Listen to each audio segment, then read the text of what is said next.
Welcome everyone to the Astro Priestesses Summit 2025 and beyond, where we are going to look up the energies of the upcoming years with courage, curiosity, and also weaving what it means to be a priestess. And this is what we are going to focus today: the responsibility of being a priestess, the responsibility for our gifts and our side, and how to bring it to the world. And for that, we have the planetary priestess Damascena. And also, she works very deeply with the feminine and the depth of what it means to be a woman and a priestess. So, welcome here in this circle. Thank you. Thank you for having me. I'm so excited. I've been a fan of your roundtable. I love that. And it's amazing how, and this is part of what we are bringing with the priestesses, right? It's a very co-creative energy, just the four of us. And now we're opening the circle to more people who are resonating with the message. So I love that. Beautiful. I really love that work. And I love what happens when women get together and they are curious about something together, and the way that when each woman offers her wisdom forward to the collective cauldron, it becomes something new. It's so invigorating and exciting to be in spaces where there's a lot of sharing and curiosity, like you mentioned, involved. Perfect. And today we're going to weave that with Saturn as well. And this is like seriously the planet of my roots and like everything. Like I'm an astrologer because of Saturn. And I love talking about this energy from a different perspective and like the responsibility and the maturity and the way that we anchor the energies into earth. So what is for you the responsibility of the priestess and how Saturn in Pisces is woven in this story? Yeah, so I'm a Capricorn rising. So I'm somebody who's traveled with Saturn all of my life and had that kind of contentious relationship with him where I'm not sure I love his energy into a really fruitful energy and relationship with him, because he really, I think, when we quintessentialize what Saturn does is he's calling us into our own innate mastery. And so he's really putting us through the paces with that mastery. And so when we were invited to do the talk, and I kind of sat down and thought about what I thought was really important to talk about, we have right now, and we just have such an exciting year coming up. It's incredible.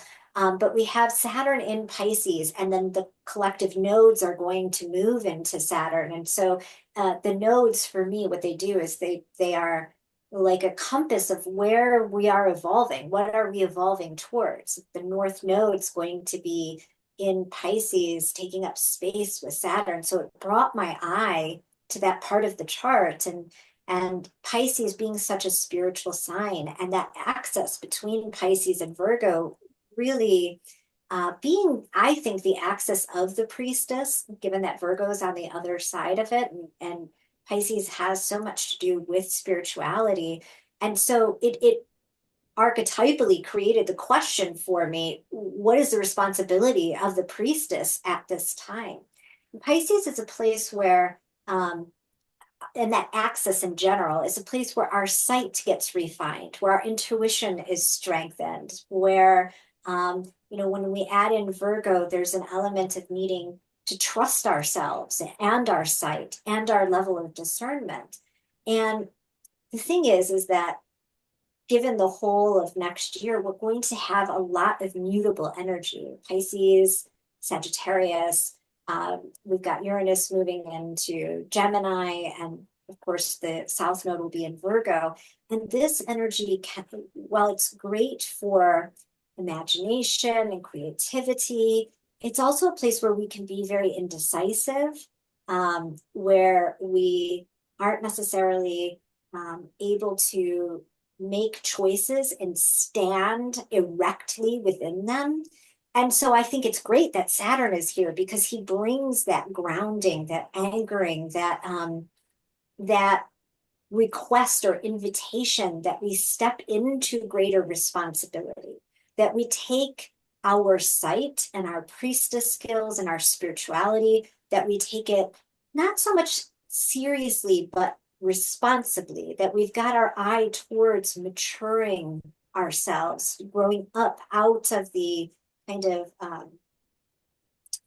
there's a sense of childlike wonder inside of spirituality. And I love that. And I think we're all drawn towards like the freshness of that and the spaciousness of it. Like, for many of us who come into the spiritual world, we're coming in out of having been in mundane jobs and feeling crunched and not feeling as though we can access our gifts in the mundane world. And so we really love the spacious quality of spiritual spaces. But at the same time, I think that the ask of Saturn and Pisces is that for so long we've been kind of just hanging out in these special spaces. These spirituality is, in a way, it's countercultural right now. Like there's a specialness, there's almost a spiritual ego um, being made manifest through this idea of spirituality being special and needing to be outside of the mundane and looking at the mundane as something that's bad, that we're not in alignment, right, like with the mundane's values, and so we need to separate ourselves. And I think the ask with Saturn is that we as priestesses come back into the mundane world to bring our gifts and our sights forward into the kind of 3D matrix Capricornian area of the chart and share our gifts, bring our spirituality back into the mainstream and into the collective.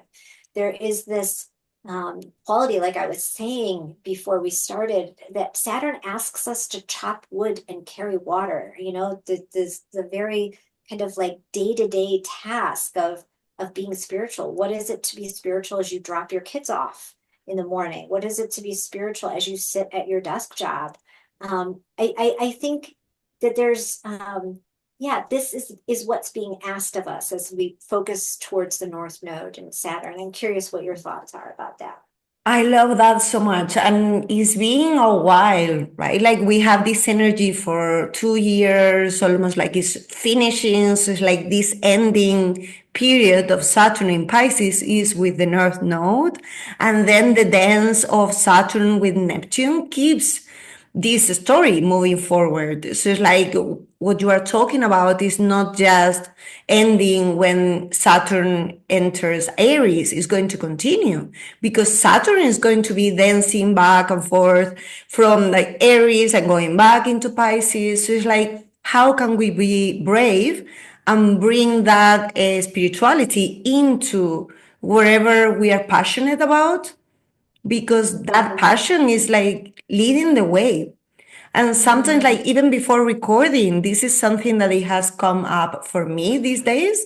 That I was teaching at the university for 12 years, and I've been in like education for 20 years. Is it was my career before becoming an astrologer, and now I'm kind of like what I really wanted always is to bring this into academia. Like that's my dream is Mhm. not just to stay in my YouTube channel that I love, is also like to go to conferences for academics. And I really feel this is the time. So when you told me about the topic, it's like, this is perfect. Is Yeah. really. And then for many people, it's going to be the same. Like if you are a lawyer, if you are um, cook like a chef, it's like anything that you do, a mother, it doesn't have to be just your profession, it's wherever Sure. you do, how there is no separation between spirituality and our everyday tasks. And that's very Virgo as well, right? Like the Virgo Yeah, yeah. axis is always like there is the sacredness is in everything that you are dedicating energy day to day.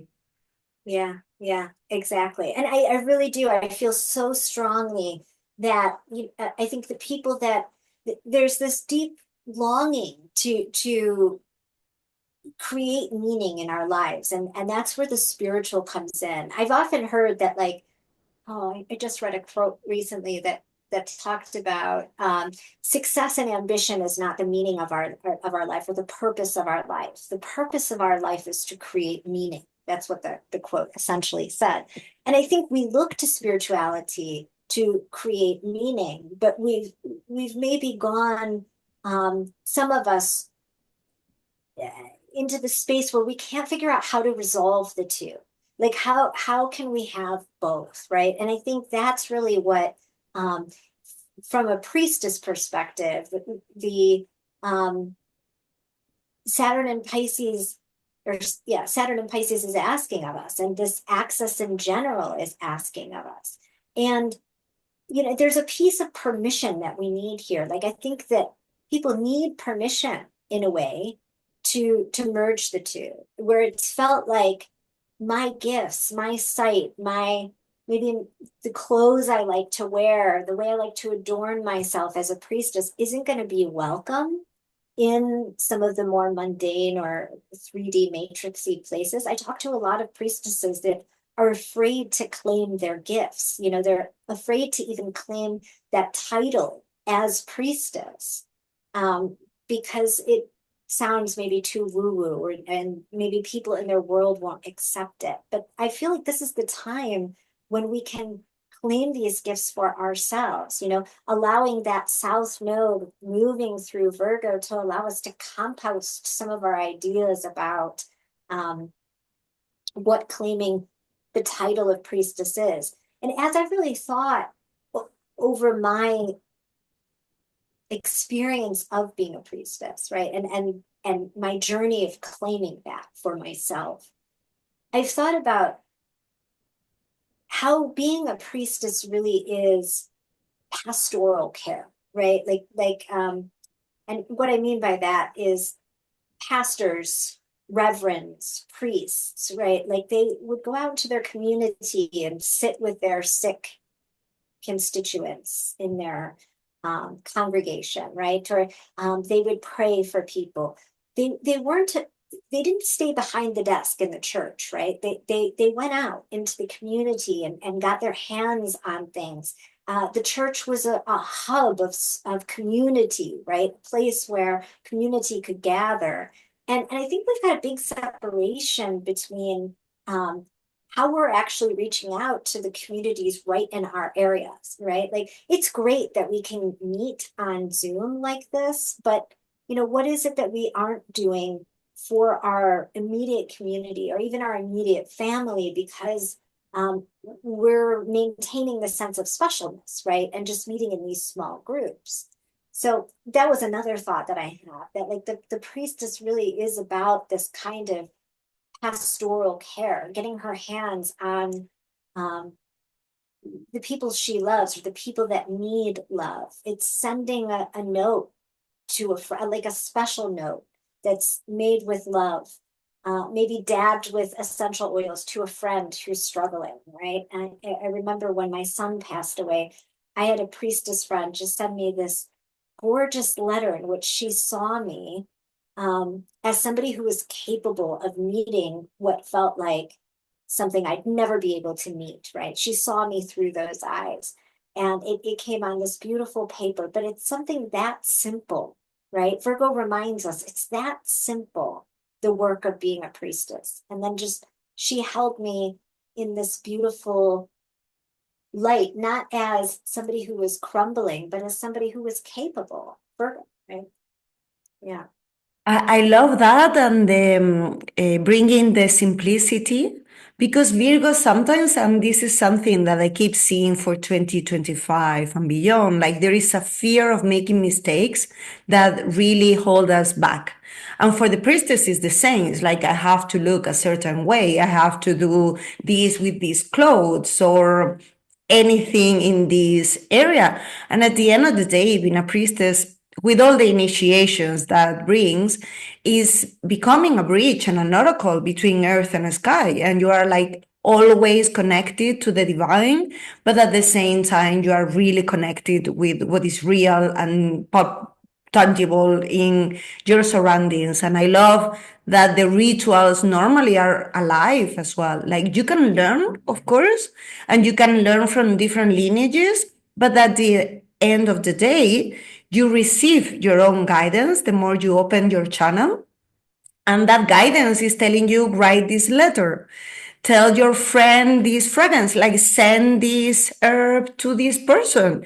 And for some people can be herbal, for another people can be stars and planetary priestesses. It's like they're as different priestesses as women in on earth, and men as well. But for us as women, I think it's part of our blood and womb body constitution. It's like we are born for this in so many ways. And it's very important, I think, especially with that Saturn moving into Aries, after connecting with the North Node, to do it your way, to learn, of course, to be humble, so you keep learning, and to be humble and open to people who have walked the path before you. But at the end of the day, it's your path. Nobody can walk it for you. And this has been a strong message for me, because besides Virgo, is very interesting that Libra, where we have had the South Node for 19 months, and we still have it while we are recording, the constellation in Libra is the priestess. And I do have a lot of Libra energy. And I have had in different retreats, a lot of, during this time, a lot of like initiations into what is my own way of being a priestess, like not following anybody else's way of doing it. It's like finding and remembering my path. It's being in retreats and different stories with sisters. It was like, ooh, and especially with that constellation. And now we keep remembering. It's like there is no better way than other. Like there is no competition between us as priestesses. It's just doing your work. Was your sacred work and bringing it to the world. And I love that call of simplicity. Like sometimes it doesn't have to be that complex, and it's deep. There are a lot of initiations, but the maturity is in finding your own experiences, like how you are woven all the energies in your unique way. Yeah.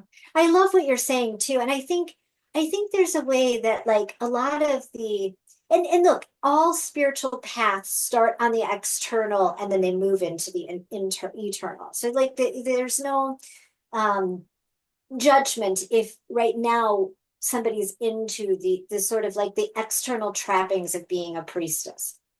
The initiations move you inward. But there's this, I'm reminded of the veiled priestess when we talk about the Pisces Virgo axis. Like the priestess, she dons the oracle, right? She dons her veil to bring her sight inwards. And there's this way that there's stepping into maturity and stepping into responsibility for our own gifts often means doing them without any accolades, without anybody else knowing, without needing to post about it on, um, Facebook or to even look a certain way while we're doing it. I often tell the women in my class, I think of myself as like a Mary Magdalene in jeans. I live in Ohio on Lake Erie. I don't live in a spiritual hub like Asheville or California. I've stayed where I'm at. It's a very kind of like family oriented little town outside of Cleveland. But I'm anchoring my light here. My piece of the red thread is anchored in this spot. And we need priestesses, not in these just centralized special little hubs, but in every single place across the earth to be anchoring their own channel, their own temple, so that the earth is sort of gridded with the priestess energy and trusting that whatever we do, however big or small, simple or ornate and big, that there really is something happening, right? That we really are, as we are doing our work, transmitting and changing the energy at the earth level, when we're doing it humbly and like with maturity and without needing it to be big or yeah, like ornate. It can just be simple, like you said. And I love how you brought Aries in, Aries being the piece about the identity where Saturn's going to move, the North Node's moving out of there, but Saturn's moving in. And like you said, that the story is continuing. And the Aries energy is all about that I am, that presence, that essence of who we are, like keeping the divine spark, our own divine spark lit, or the hearth flame lit. If we were to bring the kind of Virgo and Aries energy together, it's that keeping that heart flame lit. And how do we do that in a way that is our own, yes, but doesn't necessarily need accolades or people reflecting our specialness to us to know that it is special and that it is divine and that the work they're doing is sacred, right? Yes, yes, yes, yes. So much. And personally, and I bring the story because it's being a challenge for me with a triple Aries. I'm very spiritual person. Is Mm-hmm. being difficult because it's not an archetype that is reflected as a spiritual. And so my whole life being also raised like in Catholic Church, as a teenager, I was very like active part of the community, but I couldn't agree with many stories. I didn't understand why, but it was like, this is not the story that I remember. And as a teenager, it was very difficult to say, I don't like, there is this longing for something meaningful, spiritual, soulful, but at the same time, this is not my way. And when years later I came back more into the spirituality with yoga and Reiki and priestesses, there was the same story again.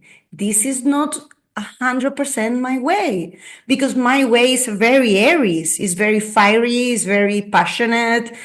Rage, sacred rage, is part of my path, and is part of like being really an opener, a pioneer, and using wherever I feel like something unfair is a green light, or when I feel anger is a green light for saying there's a path that you need to walk towards. So it's being an initiation of saying it doesn't have to look like others. Is the wild priestess, is the priestess of the animals and the jungle and the like very primal and primitive. And normally you don't see that much. You Right. see much more the Virgo, Libra. And here is not saying that one is better than the other. Everything is perfect. But when we do have an energy within us that doesn't fit into a box, we feel pain, and we feel the pain of not belonging. And it's very important for that, for each one of us to say that our belonging, it brings our gifts and our sides and our differences into the community. Like, we don't have to look like each other in order to be a community. And that, I think, is also such a inspiring way to move forward, that we don't have to look the same way. Like, this happened to me in Bali. It's like everyone is wearing the same clothes, and I don't like it when everyone is wearing the same clothes. And it's being always the rebel inside of me and saying, like, I love these clothes, but I don't want to wear them because they are the same that everyone else. And that's kind of like the key of saying, we can be in a community and someone can be wearing heavy metal, dark, gothic aesthetics. Another one can be wearing a priestess gown. Another one can be wearing leopard print, and everyone is connected with their truth. So I think that is so inspiring, and like I feel regeneration just talking about it. It's like the more people that they find their own way and then they're brave enough to bring it forward, the more spirituality itself is going to be alive and refreshed. And and a service for humanity. Yeah. You know, it's so beautiful. And what you're talking about is making me think of the moment that we are in now with the solstice and the birth of the sun, right? And the sun being exalted in Aries. And this idea of the birth of the divine child and how the archetype of the divine child and the elder are really always at play, given the sort of Capricorn Cancer axis. And what the birth of the divine child does is it comes in, right? That this is the rebirth of the sun with the message that we are already whole and complete and fit. You know, there's nothing to fix, there's nothing to do. We're given the gift freely of grace now in this moment. And belonging is such a big wound that comes that we all, I think, have um, traveled with, right? And we were just on this axis that really talked a lot, like you were saying, about authenticity versus belonging, that Libra Virgo axis, Libra being belonging and Aries being authenticity.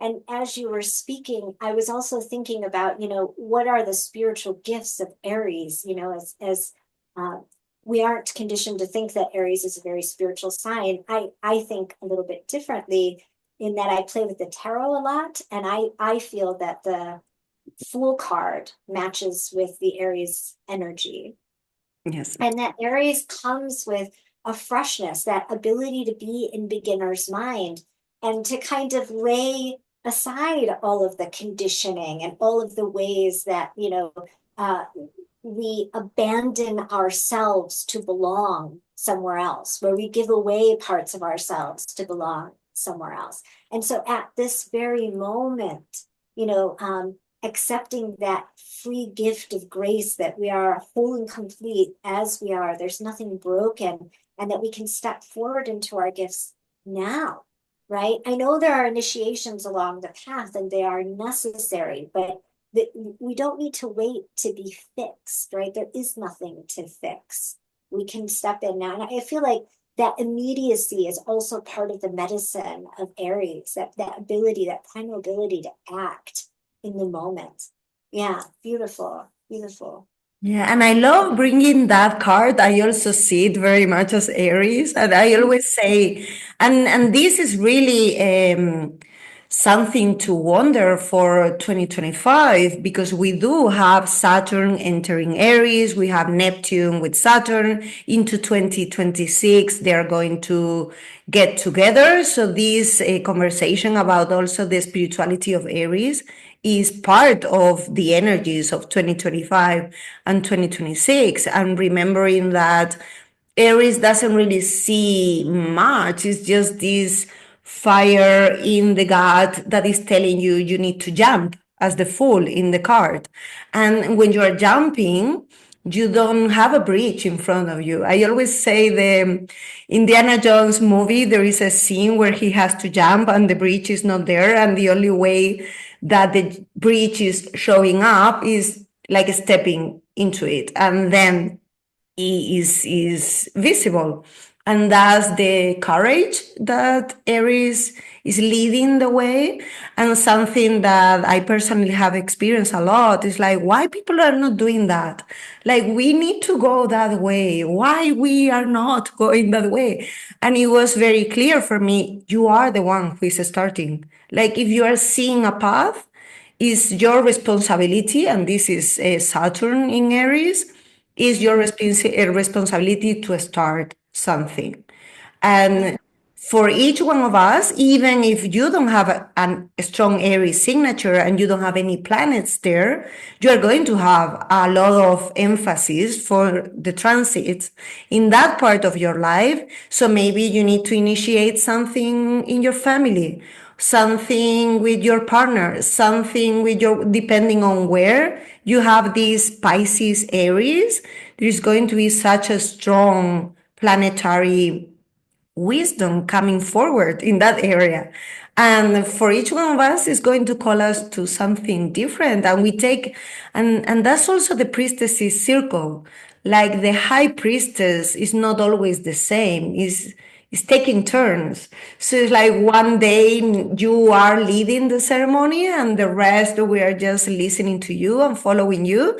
And then 5 minutes later, I am the one who is leading the ceremony and everyone is listening to whatever I'm bringing forward.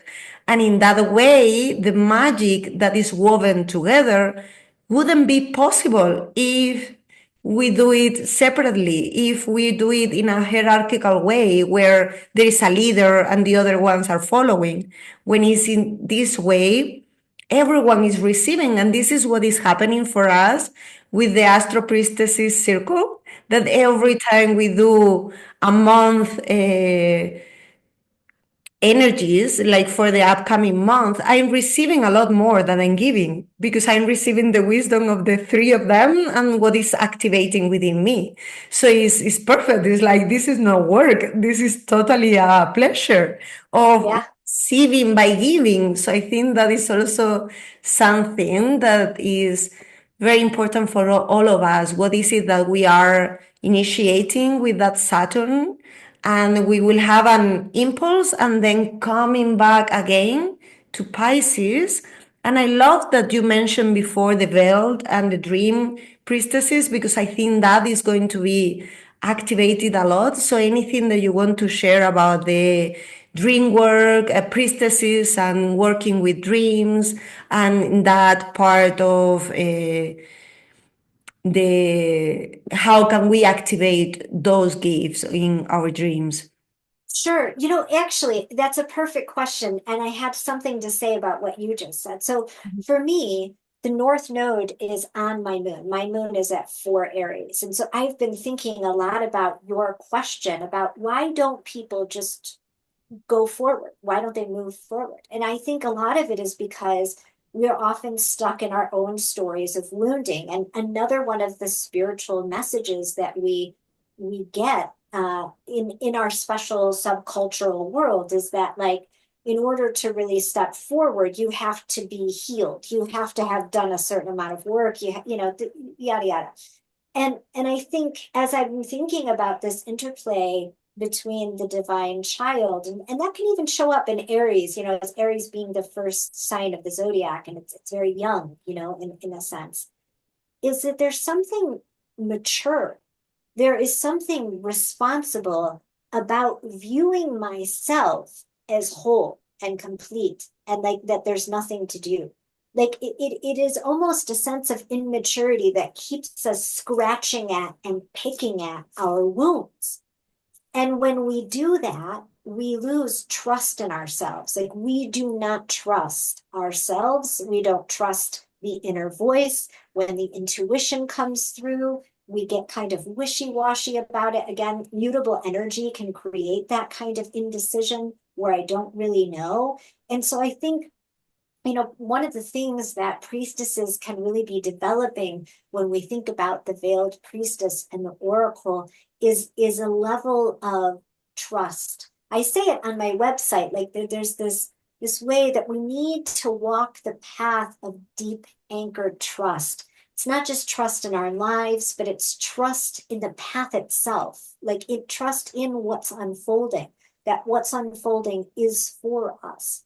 And when we get ourselves anchored in that seat, the messages that we get, the intuition that comes through, we're able to trust that. I mean, I know so often in my early years as an oracle, like an astrological oracle, seeing something, but sort of being afraid to say it, because I didn't know if I could trust that I was reading it correctly.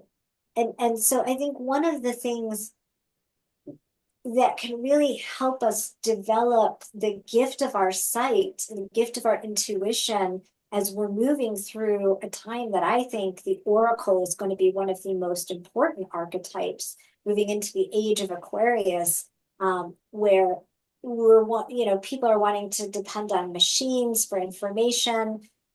Depending on machines means we're in a closed information circuit. It's only the oracle that's related to the spiral that can bring in the fresh and the new. All of those machines are programmed with information that we already know.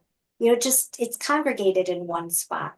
It is the oracle that has access to the real innovative, the spiral, the instrument of the body to get hints about where humanity is moving. So the oracle is important, and trusting ourselves is there's a maturity in that.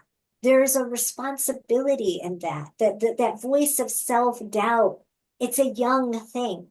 And so it's time that we step out of listening to those voices and start to clarify through discernment, Virgo, what is that voice in us that's connected to wisdom, Sophia? How does that connection within us work? Is there a certain place in the body that it shows up? Is it the womb? Like many women, it is the womb. Is it close to my heart? Is it my throat? What is that voice connected to? Can I ask it a question in free journal and see if I can connect to that voice and start priming the pump in a way to get that voice established? And how can I determine what that voice is, the voice of my inner wisdom, my intuition, my inner gnosis, versus all of the other voices that are yakking all day long in my head, right? And so I think that's what we're working on in Sky Dancer is this intuitive practice of connecting to wisdom, Sophia. So we've really anchored that in by the time the nodes change signs here in January. I love that so much. And anything with the dreams? Like, do you practice anything regarding dream work? Because I think it can be very helpful for 2025.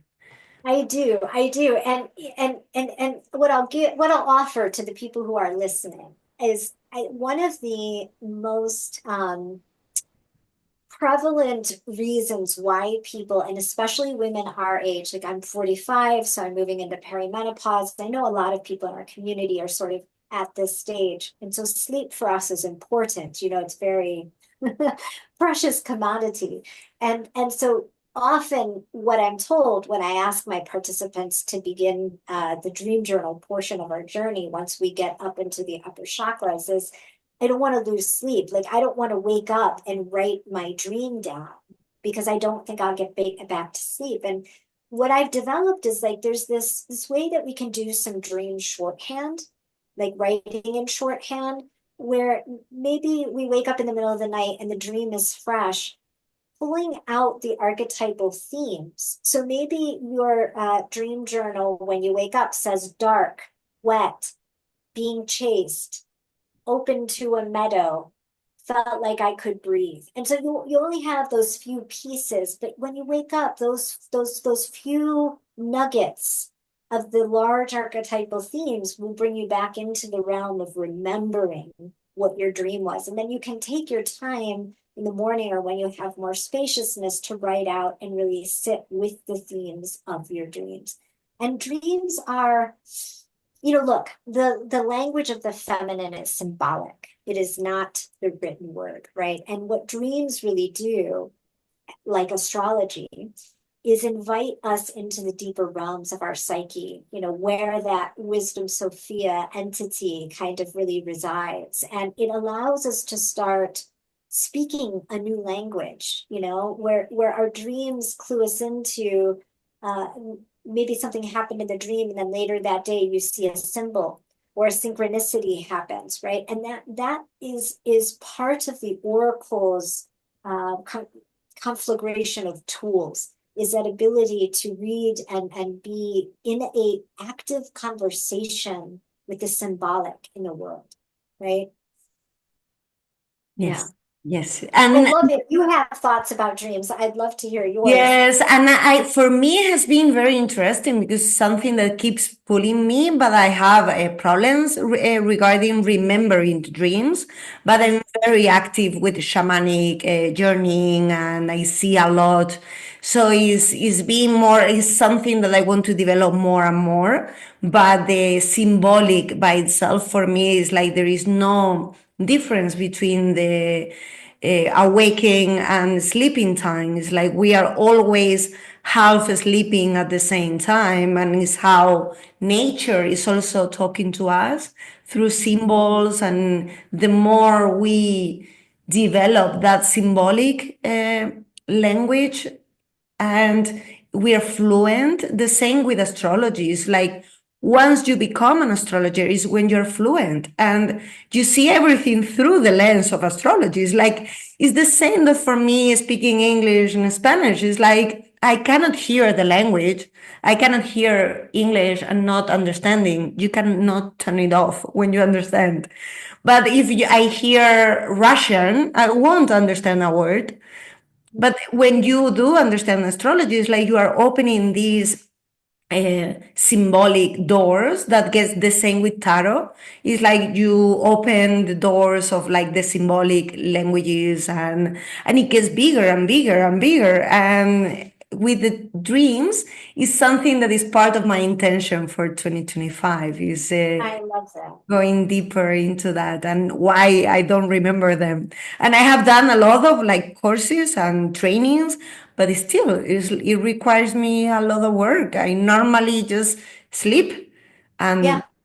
wake it. It's like I Me sleep too. and Me sleep too. very You know, well. one of And the yeah, one of the things I've offered the women in my group is that, like you said, another really great way to access that realm, like if you don't remember your dreams, is to do the shamanic journeying in search of a symbol, right? So I offer these very like short 10 to 15 minute meditative journeys that kind of take us through somewhere, into the forest, into a hut. We look around, we find the box. Inside the box is a symbol. What's the symbol? Right. And then and it can be anything. And sometimes it's very weird stuff and people don't really understand it. But then then we offer the participants to just journey with that symbol. Don't wrap the mind around it. It's not important that the mind understand it. Just hold on to that symbol and see what it unlocks. Like you said, the symbolic world unlocks doors. And so you find a synchronicity down the road, or it's like, oh, that was my symbol. Oh my, here it is at the doorway of uh, the car place where I'm here to buy a car, and now I have confirmation maybe that like this is where I'm supposed to purchase my car. And so I think that was great that you brought up the shamanic journey, because it really, for people who don't remember their dreams, there's nothing wrong with that. There's nothing wrong with you if you don't remember your dreams. I sometimes remember 3 prevalent dreams in a year. I mean, that's enough. That can offer a lot, just 3 dreams. But if you want to work deeper with dreams and you're not having them, the purpose is to access the doors in the psyche. And so shamanic journey is a wonderful stand-in for dream work. totally, Yeah. totally. And it develops, and like everything in the priestess, and I'm sure that in the school for you is like that, is something that we remember and develop the more than we practice. And in that they like I would love you to share like what is it that you are offering at this moment, if there is anything, if someone wants to go deeper with your work, where would you suggest that they start?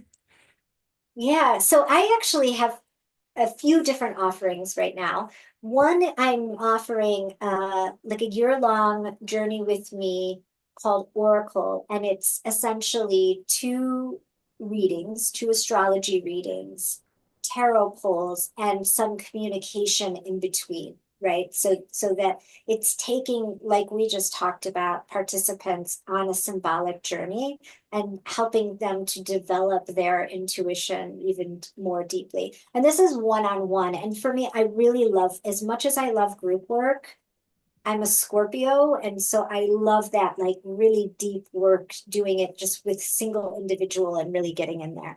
So that's a kind of one-on-one offering. I do offer one-off sessions with astrology.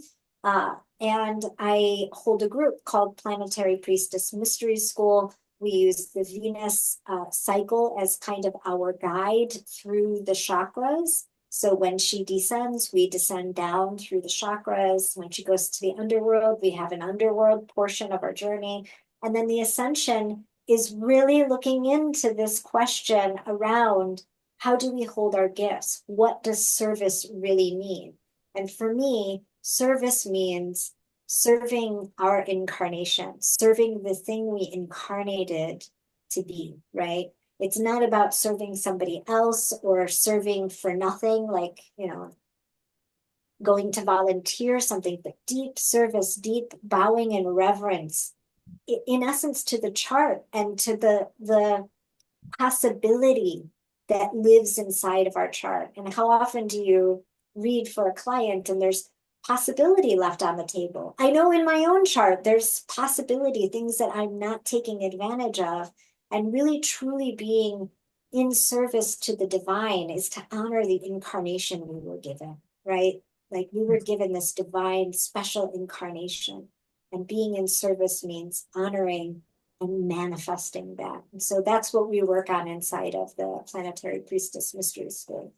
And Perfect. so, And everything, the links will be below the video. yeah, So if they want more information, they can go there. yes, And I love that everything that we were sharing is also very connected with the new Venus cycle that is going to be with this Aries Pisces dance as well. It's like it's going to be the conjunction in Aries, but then visible in Pisces. Is the same. Like it's woven in so many things, like the same story of like becoming yeah, that oracle yeah. is becoming the And the oracle really. responsibility for our sight, so many women have incredible sight, but they don't have the inner infrastructure to hold that with authority. And in Aries, Mars, that's the solar plexus. Aries is the area that helps us to hold our truth with authority out in the world, right? And so it's going to be an amazing Venus cycle this next time around. And this was such a great conversation. I also want to say to the people who are listening, I have on my website a free portal that allows access to, there's a lot of beginning Venus wisdom stuff. So if you just kind of want to understand the Venus cycle, it's quite intricate. And so it takes some approaching with beginner's mind to begin to learn that cycle. And then I've also offered a free Pluto into Aquarius and outer planets shifting guide that's got quite a bit of information, and that's on the portal of my website. So I wanted to offer that as a free gift Perfect. access. And if you share with me the links, I can have them Yes, below the video as well. perfect. So it's easier. They don't have to go look for it and Yeah, just have that access because everything we talked about is going to be really relevant for that cycle that starts in March. So mm, it's time to really take that stand and it's perfect to do it with you. So yeah, thank you so much for your time, your energy, for the conversation. And thank yeah. you everyone who were listening to us as well, everyone who was listening to us, because it's part of the net that we are building of I different love it. energies and the magic that we are bringing to the world. So is even if we are just receiving, we are being part of the circle. So I want to appreciate them as well. And any final thoughts that you would like to share before we end? Yeah, I think what you said is really important. The reason I like to work with Venus is because planets give us the evolutionary curriculum, where we're moving. They tell us what work we need to be doing down here in our personal lives, as above, so below. And so I think, even just listening to this podcast would give somebody a lot of, or this episode here, uh, a lot of direction on where like the collective energies are moving, and when we move with the collective energies, we don't have to do as much work because we're going with the momentum. And so yeah, I think it's such a beautiful time to be focusing on that Pisces Aries point and honing our gifts even more. Yeah. Yeah. So thank Perfect. you. Thank you.